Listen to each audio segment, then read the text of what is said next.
Hello everyone, welcome to Brain Orbit Educations. So তোমালোকৰ half yearly exam আহি আছে আৰু হাফ ইয়াৰলি এক্সামত তোমালোকৰ দ্বিঘাত সমীকৰণ অধ্যায়টো তোমালোকৰ আহিব। সেইটো কাৰণে আজিৰ ক্লাছত আমি দ্বিঘাত সমীকৰণ অধ্যায়টোৰ কিছুমান গুৰুত্বপূৰ্ণ এমসিকিউ কৰিম। ঠিক আছে? তো কাৰণ হাফ ইয়াৰলি এক্সামত তোমালোকৰ এমসিকিউ আহিব। তো গতিকে আমি একদম কিছুমান গুৰুত্বপূৰ্ণ আৰু তোমালোকৰ পৰীক্ষাত আহিবলগীয়া কিছুমান আমি এমসিকিউ আজি ক্লাছটোত কৰিম। ঠিক আছে? সো ভিডিওটো সবেই শেষলৈকে চাবা। সো এতিয়া আমি প্ৰথম প্ৰশ্নলৈকে আগবাঢ়ো। প্ৰথম প্ৰশ্নটো আমাক দিয়া আছে যে px x² + x - 2 কোনটো শূন্য নহয় সেইটো আমাক সুধিছে ইয়াতে। ঠিক আছে? অপচন এ দিছে x = 1, অপচন বি দিছে x = -2, অপচন সি দিছে x = 2 আৰু অপচন ডি দিছে ইয়াৰ এটাও নহয়। ঠিক আছে? তো এই প্ৰশ্নটো কৰিবৰ কাৰণে আমি দুটা ধৰণে কৰিব পাৰো। প্ৰথম আমি কৰিব পাৰো যে যদি আমি ইয়াৰ শূন্য দুটা ওলাই লওঁ, কাৰণ এইটো এটা দ্বিঘাত সমীকৰণ, ইয়াৰ দুটা শূন্য থাকিব, তো শূন্য দুটা যদি ওলাই লওঁ তেতিয়াহ'লে আমি গম পাই যাম যে অপচনৰ কোনটো ইয়াৰে শূন্য নহয়, এইটো আমি গম পাই যাম। নাইবা আমি এটাও কৰিব পাৰো যে প্ৰত্যেকটো অপচনৰ পৰা যে x = 1, x = -2 আৰু x = 2 আছে, x ৰ প্ৰত্যেকটো ভ্যালু আমি এটা পুট কৰি চাও। ঠিক আছে? পুট কৰি চোৱাৰ পিছত যিটো মানৰ এই বহুপদটোৰ তোমাৰ কি হয় শূন্য ওলাই, ঠিক আছে, বহুপদটোৰ উত্তৰ শূন্য ওলাই, এইটোৱে কি হ'ব, এইটোৱে তাৰ এটা শূন্য হ'ব আৰু যিটোত নোলাই সেইটো শূন্য নহয়। ঠিক আছে? তো দুটা ধৰণে তোমালোকে কৰি চাব পাৰা। সো মই এটা সেকেন্ডটো কৰিছো, এইটো বেছি ইজি হ'ব। তো প্ৰথমতে আমি বহুপদটো লিখিলো। বহুপদটো আমাক দিয়া আছে যে px = x² + x - 2, x² + x - 2। ঠিক আছে? তো প্ৰথমতে ফার্স্ট অপচনটো আছে x = 1। তো x = 1 যদি আমি বহাও তেতিয়াহলে p(1) কিমান হ'ব, এইটো হ'ব 1² + 1 - 2। তো তাৰ পৰা 1² মানে 1 + 1 - 2, তাৰ পৰা 2 - 2 = 0। তাৰ মানে এইটো এটা শূন্য হয়। ঠিক আছে? তো আমাক কি সুধিছে, আমাক সুধিছে যে কোনটো শূন্য নহয়, তো এইটো অপচন আমাৰ ভুল। নেক্সটটো চাও আমি x = -2। সো x = যদি আমি -2 লৈ চাও তেতিয়াহলে p(-2) হ'ব -2² + -2 - 2 তো -2 হোল স্কয়ার হৈ যাব এইটো 4 প্লাসে মাইনাসে -2 আৰু ইপিনে -2। তো 4 -2 - 2 হৈ যাব -4, তাৰমানে এইটো শূন্য ওলাল। তাৰমানে x = -2 কি হয়, এইটো এটা শূন্য হয়। তো এইটো অপচনটো আমাৰ ভুল। তো লাস্ট দুটা অপচন আছে, আমি x = 2 লৈ চাও। ঠিক আছে? দেখুন অকমান মুছি দিছো। তো x = যদি 2 লৈ চাও তেতিয়াহলে p(2) = হ'ব 2² + 2 - 2, তাৰ পৰা 4 + 2 - 2, তাৰ পৰা 2 - 2 কাটা গ'ল, আমাৰ কি থাকিল 4। তো 4 থকা মানে এইটো এটা শূন্য নহয়, হয় নে নাই? তো গতিকে আমাৰ ৰাইট অপচন কি হ'ব, আমাৰ ৰাইট অপচন হ'ব অপচন সি। বুজি পাইছা সকলোৱে? ঠিক আছে? রাইট অপশন হবে আমার অপশন সি। নেক্সট প্রশ্নটো চাও আমি। নেক্সট প্রশ্নটো দিছে আমাক যে √3x - √2 whole into √3x - √2 equal to 0 দ্বিঘাত সমীকৰণৰ মূল দুটা কি হ'ব সুধিছে আমাক। ঠিক আছে? তো ইয়াৰ পৰা আমি ডাইৰেক্টলি লিখিব পাৰো, আমাক দিয়া আছে এনেকুৱাকে যে √3x - √2 হোল ইনটু √3x - √2। ঠিক আছে? Equal to 0। ইয়াৰ আমাৰ দুটা উৎপাদক হিচাপে দিয়ে দিছে বহুপদটো, হয় নাই? তো গতিকে আমাৰ ইয়াতে বেলেগ একো কৰিব লগা নাই, আমি ডাইৰেক্টলি এনেকৈ লিখিম যে √3x - √2 ইকুয়াল টু 0 আৰু ইপিনে √3x - √2 ইকুয়াল টু 0। তো তাৰ পৰা আমি x ৰ মান উলিয়াম। √3x ইকুয়াল টু কি হ'ব, √2 হ'ব, √2 তো আমি রাইট হ্যান্ড সাইড লৈ দিলো। তাৰ পৰা x ৰ মান আমি কি পাম, √2/√3। ইয়াতেও তেনেকৈ আমি সেমে পাম, কাৰণ দুটা আমাৰ উৎপাদক দুটা সেমে আছে। তো √3x ইকুয়াল টু হ'ব √2, তাৰ পৰা x ইকুয়াল টু ইয়াতে হ'ব √2/√3। ঠিক আছে? তো x ৰ মান কি পালো, √2/√3। তো আমাৰ ৰাইট অপচন কি হ'ব অপচন বি চোৱা √2/√3, √2/2/3 ঠিক আছে বুজি পাইছা সকলোৱে তো আমাৰ ৰাইট অপচন হ'ব অপচন বি ঠিক আছে একেবাৰে সহজ প্ৰশ্ন এইটো কিন্তু এনেকুৱা ধৰণৰ প্ৰশ্ন তোমালোকৰ আহিব ঠিক আছে নেক্সট প্ৰশ্নটো চাওঁ আমি ইয়াত দিছে আমাক যে x - 1/x = 0 দ্বিঘাত সমীকৰণৰ মূল দুটা কি হ'ব আমাক সুধিছে ঠিক আছে আমাক সমীকৰণটো এনেকুৱাকৈ দিয়া আছে যে x - 1/x = 0 ঠিক আছে এটা প্ৰথমতে আমি ইয়াতে কি কৰিব লাগিব আমি ইহতৰ আমি লসাগু লম ঠিক আছে লসাগু যদি লোৱা কিমান হ'ব ইয়াতে x ৰ তলত এটা 1 আছে হয় না তো 1 আৰু x ৰ লসাগু হ'ব x ঠিক আছে তাৰ পিছত এই 1 এৰে মানে হৰণটোৰে আমি লসাগু কি কৰিব লাগে হৰণ কৰিব লাগে তো 1 এৰে x ক হৰণ কৰিলে কি হ'ব x হ'ব আকৌ সেই x টোৰে আমি আকৌ ওপৰত থকা x টো পূৰণ কৰিলে কিমান হৈ যাব x² হৈ যাব ঠিক আছে তোমালোকে ভগ্নাংকৰ প্লাস মাইনাস কৰিব জানা নাই হেনেকে সেম যেনেকে আমি যিকোনো দুটা ভগ্নাংকৰ প্লাস মাইনাস কৰো ইয়াতেও হেনেকে হ'ব ঠিক আছে লসাগু লৈ কিনে আমি প্লাস মাইনাস কৰিব লাগে ঠিক তেনেকে x এৰে x ক হৰণ কৰিলে 1 হ'ব তো সেই 1 এৰে আকৌ 1 ক ইনটু কৰিলে 1 এ থাকিব তো গতিকে -1 = কি হ'ব 0 বুজি পালো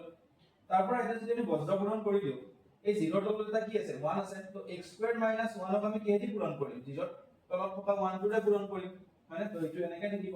x² - 1 ইকুৱেল টু এই x ক আমি কিহেৰে পূৰণ কৰিম 0 ৰে পূৰণ কৰিম x * 0 মানে কিমান হ'ব 0 হ'ব তো আমি যেটো আমাৰ সমীকৰণ সেই সমীকৰণটো আমি কি পালো x² - 1 = 0 ঠিক আছে এতিয়া ইয়াৰ পৰা যদি আমি এই 1 ক যদি আমি ৰাইট হ্যান্ড সাইড লৈ আনো তো পাম কি আমি x² = তুমি পাই যাম 1 ঠিক আছে তো x² = 1 পোৱাৰ পিছত যদি আমি x ৰ মান লাগে ইয়াৰ পৰা আমাক তো আমি কি লম আমি বৰ্গমূল ল'ব লাগিব হয় নাই তো আমি দুইফালে যদি বৰ্গমূল লও তেন্তে এইটো হৈ যাব √x² আৰু এইটো হৈ যাব ±√1 ঠিক আছে আমি আগত সদায় প্লাস মাইনাস বহাব লাগে ঠিক আছে সমীকৰণ এটাত যদি ইপিনে যদি স্কয়াৰ থাকে মানে কোনোবা এটা সাইড যদি লেফট হ্যান্ড সাইড বা রাইট হ্যান্ড সাইড যদি স্কয়াৰ থাকে আৰু তাৰ যদি আমি বৰ্গমূল ল'ব লাগে তেন্তে তাৰ বিপৰীত সাইডত যেটো সংখ্যা থাকে বা যিয়ে নাথাকক কিয় এইটোৰ বৰ্গমূলৰ আগত আমি সদায় প্লাস মাইনাস দিবই লাগিব ঠিক আছে তাৰ পৰা x² ৰ বৰ্গমূল আৰু স্কয়াৰ কাটাকাটি গৈ কি হ'ব তোমাৰ x থাকি যাব ইপিনে প্লাস মাইনাস 1 ৰ বৰ্গমূল কিমান 1 এ হ'ব তো গতিকে আমি উত্তৰটো কিমান পালো x = +-1 ইয়াৰ অৰ্থটো কি যে আমি x ৰ মান দুটা পাম এটা হ'ল 1 আৰু এটা হ'ল কি -1 বুজি পাইছা কাৰণ এইটো এটা কি হয় এই সমীকৰণটো যেতিয়া আমি x - 1/x = 0 সমীকৰণটো যেতিয়া আমি সৰল কৰিলো ঠিক আছে সৰল কৰাৰ পিছত আমি দেখা পালো যে এইটো সৰল কৰাৰ পিছত আমি দেখা পালো যে এইটো এটা কি হয় এইটো এটা দ্বিঘাত সমীকৰণ হয় না তো গতিকে দ্বিঘাত সমীকৰণৰ আমি দুটা মূল পামে বুজি পাইছা তো গতিকে সেইটো কাৰণে ইয়াতে আমি দুটা মূল পাইছো x = 1 আৰু x = -1 তো তোমালোকক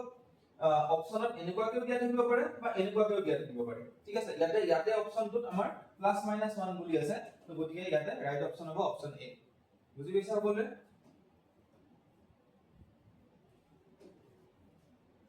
নেক্সট প্ৰশ্নটো চাওঁ আমি নেক্সট আমাক দিছে চোৱা যদি x² + ax + 3 = 0 সমীকৰণৰ এটা মূল 1 হয় তেন্তে আনটো মূল কিমান হ'ব সুধিছে আমাক ঠিক আছে এই সমীকৰণটোৰ আমাৰ সমীকৰণটো দিয়া আছে যে x² + ax + 3 = 0 বুলি আমাক দিয়া আছে এই সমীকৰণটোৰ এটা মূল কি হয় 1 হয় বুলি কৈছে ঠিক আছে যদি এই সমীকৰণটোৰ এটা মূল 1 হয় তাৰ অৰ্থটো কি যে আমি এই সমীকৰণটোৰ ঠাইত যদি আমি x ৰ মান যদি 1 বহাই দিও তেতিয়া হলে সমীকৰণটোৰ উত্তৰটো কি পাব লাগিব আমি শূন্য পাব লাগিব সেই বহুপদটোৰ মানটো আমি কি পাব লাগিব শূন্য পাব লাগিব হয় নাই এটা বহুপদৰ শূন্য বুলি ক'লে আমি কি বুজো যে বহুপদটোৰ যেটো চলক সেই চলকৰ যেটো মানত সেই বহুপদটোৰ উত্তৰটো শূন্য হয় সেই চলকটোৰ সেই মানটোকে আমি কি বুলি কওঁ সেই বহুপদটোৰ শূন্য বুলি কওঁ তো গতিকে ইয়াতে যেটো 1 বুলি কৈছে ঠিক আছে শূন্য বা মূল আমি সমীকৰণৰ কাৰণে আমি মূল বুলি কওঁ আৰু আমি বহুপদ থাকিলে আমি শূন্য বুলি কওঁ ঠিক আছে কিন্তু অৰ্থটো একেই হয় তো গতিকে এই 1 টো যদি আমি x ৰ ঠাইত বহাই দিও তেতিয়া হলে আমি কি পাম যে আমি এনেকৈ লিখো যে x = যদি 1 বহাই দিও তেতিয়া হলে এটো হৈ যাব 1² + a * 1 + 3 = কি হ'ব 0 হ'ব কিয় 0 হ'ল কাৰণ আলটিমেটলি 1 বহুৱাৰ পিছত কি হ'ব আমিতো সমীকৰণটোৰ মান 0 এ পাম গতিকে বা আমি সেই বহুপদটোৰ মানটো 0 এ পাম গতিকে ইকুৱেল টু আমি 0 বহাই দিছো ঠিক আছে ইয়াৰ পৰা কি কৰিম আমি ইয়াৰ পৰা a ৰ মানটো উলিয়াম আগতে বুজি পাইছা না কাৰণ a ৰ মান উলিয়াওতে তুমি সমীকৰণটোৰ আন এটা মূল তুমি কেতিয়াও উলিয়াব নোৱাৰা বুজি পাইছা তো আগত আমি a ৰ মানটো উলিয়াই লওঁ তো এইটো 1 plus a plus 3 0 তাৰ পৰা 1 plus 3 কিমান হ'ব 4 তো গতিকে a ইকুৱেল টু আমি কিমান পাম 4 ক যদি মই ৰাইট হ্যান্ড সাইড পঠাই দিও a ইকুৱেল টু পাম আমি -4 ঠিক আছে এই a ৰ মান আমি ইয়াতে বহাম এতিয়া তো গতিকে সমীকৰণটো কি হ'ব x square -4x plus 3 equal to 0 এতিয়া এই সমীকৰণটোৰ আমি কি উলিয়াম আমি তাৰ মূল দুটা উলিয়াম ঠিক আছে তো এতিয়া আমি বজ্ৰ আমি মধ্যবৰ্তী বিভাজন পদ্ধতি কৰিব পাৰো ঠিক আছে মই নেক্সট পেজত লিখি দিছো এইটো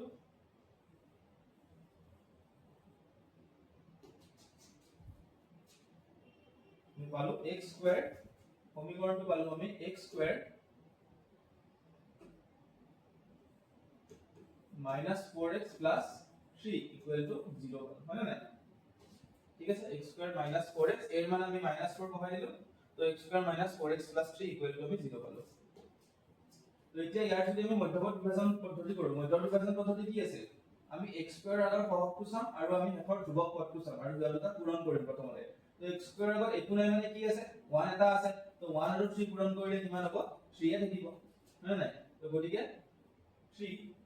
এতিয়া এই মাজৰ পদটো আমি এনেকুৱা ধৰণে দুটা পদত বিভক্ত কৰিব লাগে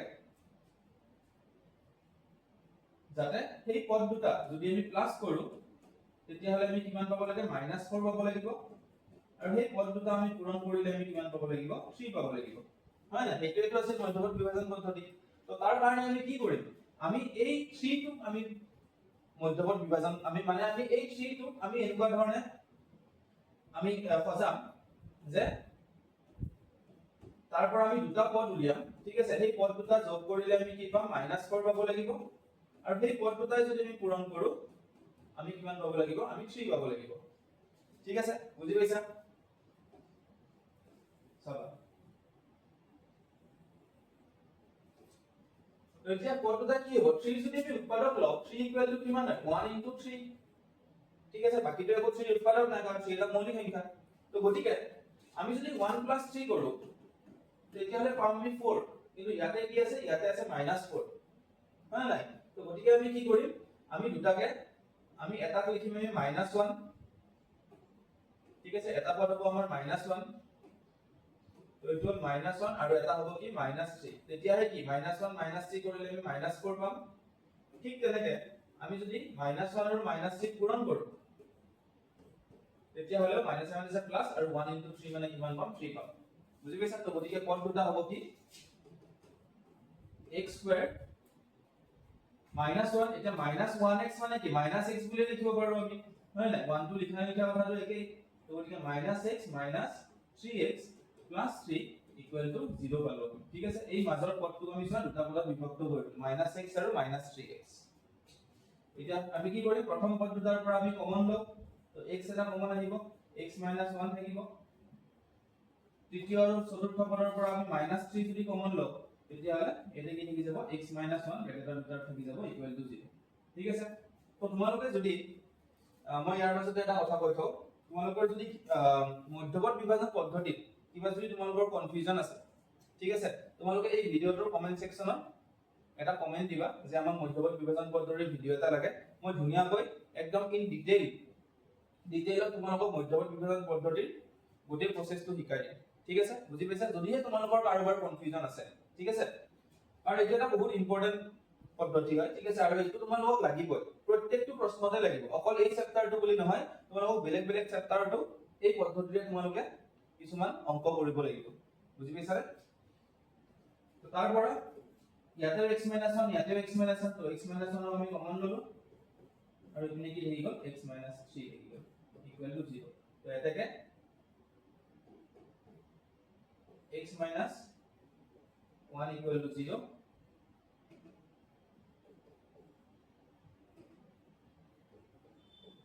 comma x - 3 equal to 0 তারপরে আমি x এর মান এটা পালো 1 আৰু এটা পালো আমি x = 3 ঠিক আছে তো এতিয়া আমাক কি সুধিছে আমাক সুধিছে যে যদি এটা মূল 1 হয় তেন্তে আনটো মূল কি হ'ব তো এটা মূলটো 1 হয় বুলি আমাক কৈ দিছে তো আনটো মূল কি হ'ব x = 3 তো রাইট অপশন কি হ'ব আমাৰ রাইট অপশন হ'ব অপশন সি ঠিক আছে বুজি পাইছা নে সকলোৱে ইম্পৰ্টেন্ট প্ৰশ্ন এটা হয় ঠিক আছে এনেকুৱা ধৰণৰ প্ৰশ্ন তোমালোকৰ আহিব নেক্সট প্ৰশ্নটো চোৱা নেক্সট প্ৰশ্নটো দিছে আমাক যে 3x² = 6x ৰ মূল বা মূল কেইটা কি কি সুধিছে ঠিক আছে তো অপশন এ দিছে কেৱল 2 অপশন বি দিছে কেৱল 3 অপশন সি দিছে 0 আৰু 6 আৰু অপশন ডি দিছে 0 আৰু 2 ঠিক আছে সমীকৰণটো মানে এনেকুৱা ধৰণে দিয়া আছে যে 3x² = 6x বুজি পাইছা তো এতিয়া চোৱা ইয়াৰ পৰা আমি কি কৰিম আমি ইয়াতে x² আৰু x ক এনেকুৱা ধৰণে কাটিব নোৱাৰো যদি কাটি দিয়া তেতিয়াহলে তোমালোকে x ৰ মান এটাই পাবা ঠিক আছে কিন্তু ইয়াতে তুমি চোৱা যে এই সমীকৰণটো এটা কি সমীকৰণ বাৰু এইটো এটা দ্বিঘাত সমীকৰণ হয় না কাৰণ এই সমীকৰণটো তোমাৰ যদি চাও আমি x ৰ ভাগ যদি চাও x ৰ ভাগ 2 আছে তো 2 থকা মানে কি তাৰ ডিগ্ৰী কিমান হ'ব মানে মাত্ৰা কিমান হ'ব এই সমীকৰণটোৰ 2 হ'ব তো মাত্ৰা 2 হ'ব মানে এইটো এটা দ্বিঘাত সমীকৰণ আৰু দ্বিঘাত সমীকৰণ হোৱা মানে ইয়াৰ আমি দুটা মূল উলিয়াব লাগিব বুজি পাইছা নে তাৰ কাৰণে আমি কি কৰিম এই 6x ক আমি লেফট হ্যান্ড সাইড লৈ আনিম তো গতিকে 3x² - 6x = 0 ঠিক আছে তাৰপৰা যদি আমি কমন লও কমন কি আহিব 3 আৰু 6 ৰ কমন আহিব 3 x² আৰু x ৰ কমন আহিব x হোল ইনটু ইয়াতে কি থাকি গল x থাকি গল আৰু ইপিনে কি থাকি গল -2 থাকি গল = 0 বুজি পাইছা তাৰপৰা আমি কি ক'ব পাৰো যে এতেকে 3x = 0 হয় না এখিনি = 0 হ'ব কাৰণ আমি এই বহুপদটো মানে এই সমীকৰণটো আমি কি কৰিলো দুটা উৎপাদকত প্ৰকাশ কৰিলো না নাই কৰিলো তো গতিকে তাৰ পৰা আমি ডিৰেক্টলি লিখিব পাৰো 3x = 0, x - 2 = 0 তাৰ পৰা 3x = 0 হয় x = কি হ'ব 0/3 মানে 3 টো 0 ৰ তলত আহি যাব মানে হৰণ হৈ যাব তো 0/3 মানে কিমান হ'ব 0 হ'ব তো x ৰ এটা মান পালো আমি 0 আৰু এইফালে x ৰ এটা মান কি পালো আমি 2 পালো তো রাইট অপশন কি হ'ব এতিয়া হলে ইয়াতে রাইট অপশন হ'ব অপশন বি ঠিক আছে 0 আৰু 2 বুজি পাইছা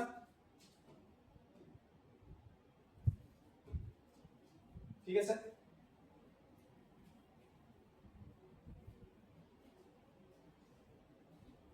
নেক্সট প্ৰশ্নটো চাও আমি নেক্সট প্ৰশ্নটো দিয়া আছে আমাক এটা দ্বিঘাত সমীকৰণৰ মূল দুটা a আৰু -2 হলে সমীকৰণটো কি হ'ব আমাক সুধিছে ঠিক আছে এতিয়া আমি এটা সূত্ৰ পাইছিলো হয় নাই আমি তোমালোকে এটা বহুপদৰ এটা সূত্ৰ পাইছিলা যে যদি এটা দ্বিঘাত বহুপদৰ শূন্য দুটা যদি আলফা আৰু বিটা হয়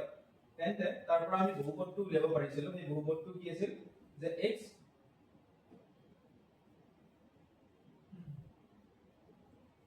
x² minus alpha plus beta whole into x plus alpha into beta হয় না তো এই সূত্ৰটোৰে আমি কি কৰিব পাৰিছিলো আমি এই বহুপদটোৰ আমি মান উলিয়াব পাৰিছিলো মানে বহুপদটো উলিয়াব পাৰিছিলো ঠিক আছে তো গতিকে আমি কি কৰিম সেই একে সূত্ৰটোৱে আমি এটা আমি পাতিম বুজি পাইছা কাৰণ এটো কি হয় এটা আমি যদি চাও ইয়াতে এই গতিকে এটা দ্বিঘাত সমীকৰণ হয় তাৰমানে ইহত দুটাৰ যদি দুটা মূল হয় তেন্তে আমি তাৰ পৰা কি পাম এটা দ্বিঘাত সমীকৰণে পাম তো দ্বিঘাত সমীকৰণটোৰ মানে কি আমি তাৰ পৰা যদি দ্বিঘাত বহুপদটো উলাই লও ইকুৱেল টু এটা 0 বহাই দিলে হৈ গল এটো এটা দ্বিঘাত সমীকৰণ হৈ যাব বুজি পাইছা ঠিক আছে তো গতিকে আমি সেম সূত্ৰটো আমি ইয়াতে প্ৰয়োগ কৰিম তো গতিকে আমাক মূল দুটা কি দিয়া আছে এটা আছে a আৰু এটা আছে -2 তো গতিকে আমি যদি আলফা ইকুৱেল যদি a বুলি ধৰো আৰু বিটা ইকুৱেল যদি -2 বুলি ধৰো তেন্তে সমীকৰণটো কি হ'ব x² minus alpha plus beta whole into x plus alpha into beta equal to 0 তাৰ পৰা এতিয়া আমি alpha আৰু beta ৰ মান পাতি দিম তো x² minus alpha plus beta এতিয়া alpha ৰ মান কিমান a plus beta ৰ মান কিমান -2 তো গতিকে -2 whole into x plus alpha into beta alpha মানে হল a ইনটু বিটা মানে হল minus twice a equal to 0 বুজি পাইছা এটা ইয়াৰ পৰা কি হ'ব x স্কয়ার মাইনাস প্লাসে মাইনাসে মাইনাস হয় না তো গতিকে a minus twice a whole into x plus মাইনাসে প্লাসে কি হ'ব মাইনাস হ'ব ঠিক আছে তো আৰু a ইনটু টুৱাইস এ কি হ'ব a into x a square হৈ যাব গতিকে মাইনাস টুৱাইস এ স্কয়াৰ হৈ যাব ইকুৱেল টু 0 তাৰ পৰা যদি আমি ইখিনি সলভ কৰো এতিয়া x স্কয়াৰ মাইনাস a এৰ পৰা টুৱাইস এ মাইনাস কৰিলে কিমান হ'ব মাইনাস a গতিকে এইটো থাকিব minus a whole into x minus twice a square equal to 0 তাৰ পৰা x স্কয়ার এতিয়া এইটো কি হ'ব মাইনাস মাইনাস প্লাস তো গতিকে x square plus ax minus twice a square equal to 0 তো গতিকে আমি সমীকৰণটো কি পালো x square plus ax minus twice a square equal to 0 তো শুদ্ধ উত্তৰ কি হ'ব তেতিয়া হলে শুদ্ধ উত্তৰ হ'ব আমাৰ option b x square plus ax minus twice a square equal to 0 বুজি পাইছা আপোনালোকে এইটো হল আমাৰ শুদ্ধ উত্তৰ তো এনেকুৱা ধৰণে কৰিব লাগিব ঠিক আছে এতিয়া তোমালোকৰ পৰীক্ষাত মূল দুটা বেলেগো আহিব পাৰে a আৰু টুৱাইস এ নাহি তোমালোকক বেলেগ কিবা দিব পাৰে কিন্তু পদ্ধতিটো একেটাই ঠিক আছে এনেকুৱা ধৰণে তোমালোকে কৰিব লাগিব নেক্সট প্ৰশ্নটো চাও আমি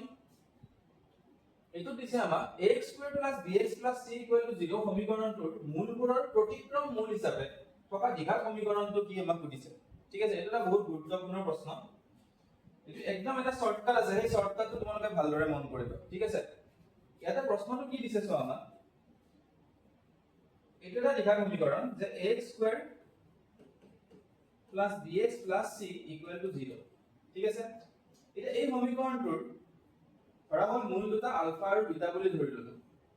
ঠিক আছে এই সমীকৰণটোৰ মূল দুটা আমি আলফা আৰু বিটা ধৰি ললো এতিয়া আমাক এইটো সুধিছে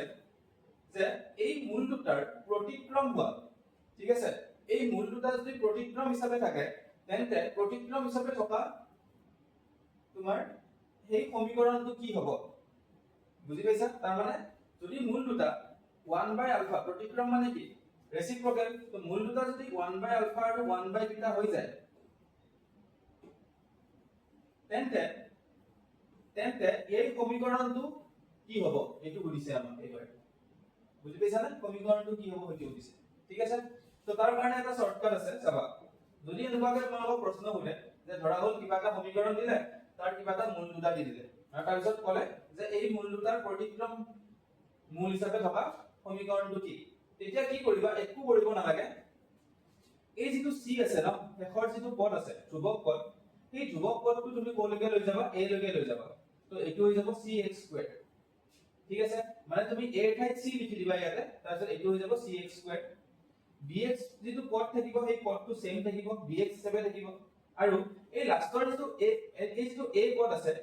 মানে a আছে a সহগটো আছে এই a টো তুমি লাষ্টৰ ধ্ৰুৱক পদ হিচাপে লৈ আনা তাৰ মানে c ঠাইত তুমি a বহাই দিয়া আৰু ইকুৱেল টু 0 বহাই দিয়া তো এইটোৱে হ'ব তোমাৰ শুদ্ধ উত্তৰ ঠিক আছে তাৰমানে আমি ক'ব পাৰো যে এই সমীকৰণটোৰ যদি মূল দুটা আলফা আৰু বিটা হয় তেন্তে এই আলফা আৰু বিটাৰ প্ৰতিক্ৰম মূল হিচাপে থকা সমীকৰণটো কি হ'ব এইটো হ'ব তাৰমানে 1/α আৰু 1/βৰ সমীকৰণটো কি হ'ব cx স্কয়াৰ bx a 0 বুজি পাইছা শৰ্টকাটটো ঠিক আছে এতিয়া তোমালোকক মূল দুটা বেলেগ বেলেগ কিবা দি দিব পাৰে যেনেকে 2 আৰু 3 দিলে বা তোমালোকক কিবা বেলেগ বেলেগ মূল দি দিব পাৰে তেতিয়া সেইমতে তোমালোকে এই সমীকৰণটো বহাই দিলে হৈ গ'ল ঠিক আছে বুজি পাইছা তো এটা অপচন হ'ব অপচন বি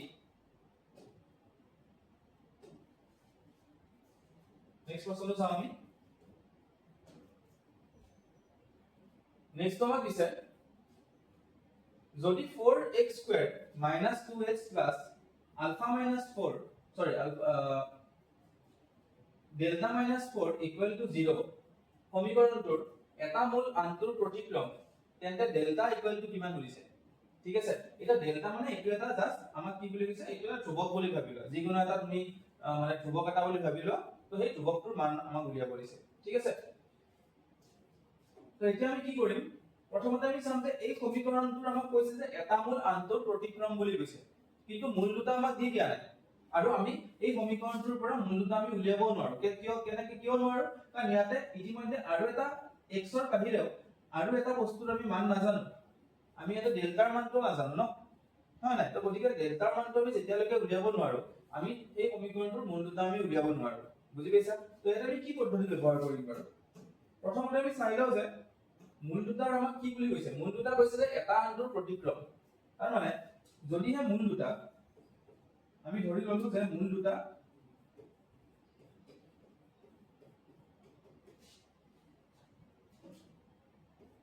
এটা যদি আলফা হয়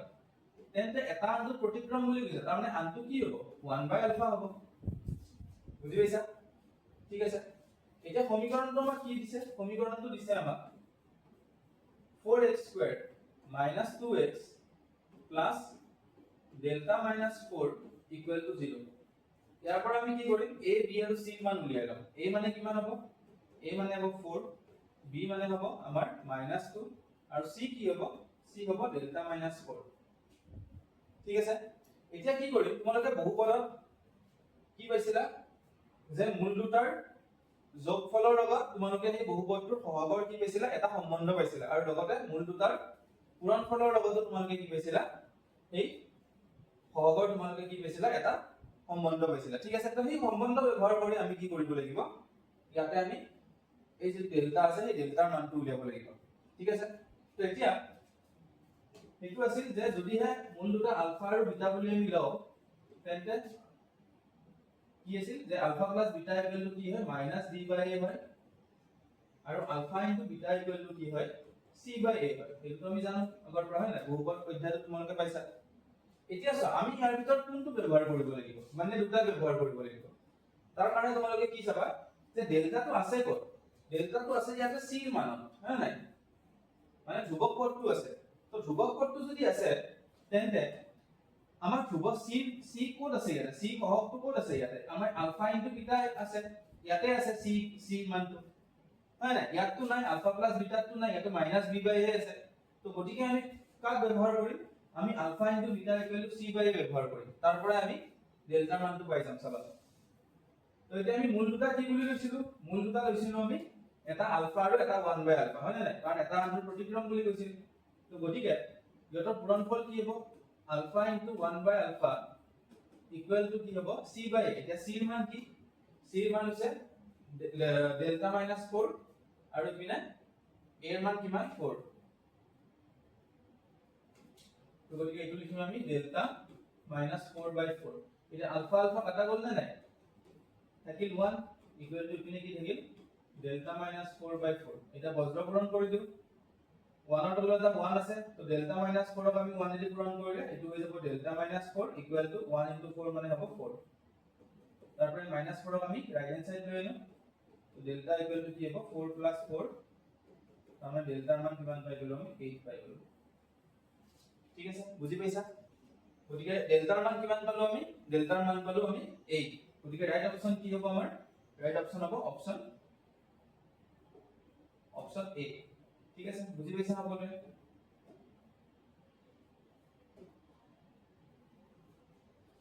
সো আজি এইখিনিয়ে প্ৰশ্ন আছিল ঠিক আছে তো কেইটামান আমি গুৰুত্বপূৰ্ণ প্ৰশ্ন আজি আমি কৰিলো সো এই ভিডিওটো তোমালোকে শেষলৈকে চাবা এই এনেকুৱা ধৰণৰ প্ৰশ্ন তোমালোকৰ পৰীক্ষাত আহিব ইয়াৰ ওপৰত ভিত্তি কৰি তোমালোকে আৰু কিছুমান প্ৰশ্ন কৰিবা ঠিক আছে আৰু যদি কিবা নোৱাৰা তোমালোকৰ যদি কিবা যদি নোৱাৰা থাকে বা এই ভিডিওটো যদি কিবা নুবুজা থাকে তেন্তে ভিডিওটোৰ তলত এটা কমেন্ট কৰিবা মই যিখিনি বস্তু বুজি নোপোৱা এইখিনি তোমালোকক আৰু এবাৰ বুজাই দিম থ্যাংক ইউ